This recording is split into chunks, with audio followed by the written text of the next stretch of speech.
ജാസ്മിന്റെ വിചാരം എന്താണ്? ദിൽഷയാണെന്നാണോ? അല്ല, സംശയം തോന്നി. സീസൺ 4 ഒക്കെ കണ്ട് വൃത്തിയായിട്ട് പഠിച്ചിട്ടാണ് വന്നിരിക്കുന്നതെന്ന് മനസ്സിലായി. ഇപ്പൊ ദിൽഷയാവാനുള്ള ശ്രമമാണെന്ന് തോന്നുന്നു ജാസ്മിൻ നടത്തിക്കൊണ്ടിരിക്കുന്നത്.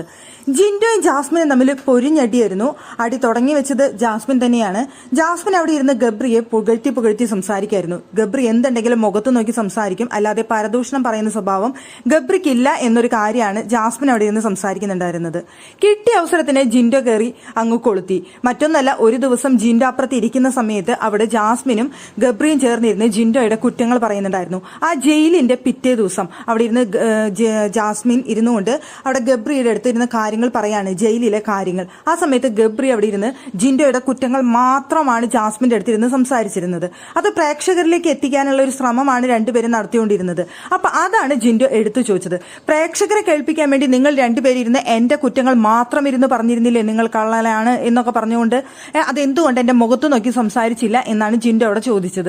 ജാസ്മിൻ പറയുന്നത്, നിങ്ങളുടെ മുഖത്ത് നോക്കി എത്ര തവണ പറഞ്ഞിട്ടുള്ളതാണ്, ഞങ്ങൾ തമ്മിലല്ല സംസാരിച്ച, നീ ആരാണ് ചോദിക്കാൻ എന്നുള്ള രീതിയിലായി ജാസ്മിന്റെ തിരിച്ചുള്ള ചോദ്യം.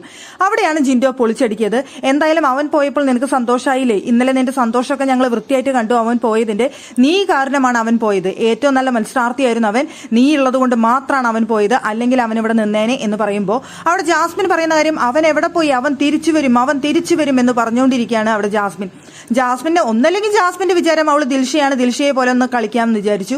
അല്ലാന്നുണ്ടെങ്കിൽ ജാസ്മിൻ ചിലപ്പോൾ കരുതുന്നുണ്ടായിരിക്കാം അവിടെ സീക്രട്ട് റൂമിലാണ് ഗബ്രി എന്ന്. സീക്രട്ട് റൂമിലല്ല മോളെ, ഗബ്രിയുടെ വീടെത്തി. ഇനിയിപ്പോൾ മോൾ അവിടെ ഇരുന്നിട്ട് പറഞ്ഞിട്ട് യാതൊരു കാര്യവുമില്ല ജാസ്മിൻ അവിടെ ഇരുന്നിട്ട് ഗബ്രി തിരിച്ചു വരും നോക്കിക്കോ എന്ന് പറയുമ്പോൾ ജിൻഡോ പറഞ്ഞു, അവൻ തിരിച്ചു വരണം തന്നെയാണ് ഞാൻ ആഗ്രഹിക്കുന്നത്. ഏറ്റവും നല്ല ഗെയിമറാണ് അവൻ തിരിച്ചു വരണം തന്നെയാണ് ഞാൻ ആഗ്രഹിക്കുന്നത് എന്നവിടെ ജിൻഡോ പറഞ്ഞതോടുകൂടി പിന്നെ അവിടെ ജാസ്മിന്റെ വായ അടഞ്ഞു. പിന്നെ തിരിച്ചു പറയാനൊന്നുമില്ലല്ലോ. എന്നിരുന്നാലും കുറെ ഇരുന്ന് വായിട്ട് അലയ്ക്കുന്നുണ്ടായിരുന്നു. ജിൻഡോയും വിട്ടുകൊടുത്തില്ല.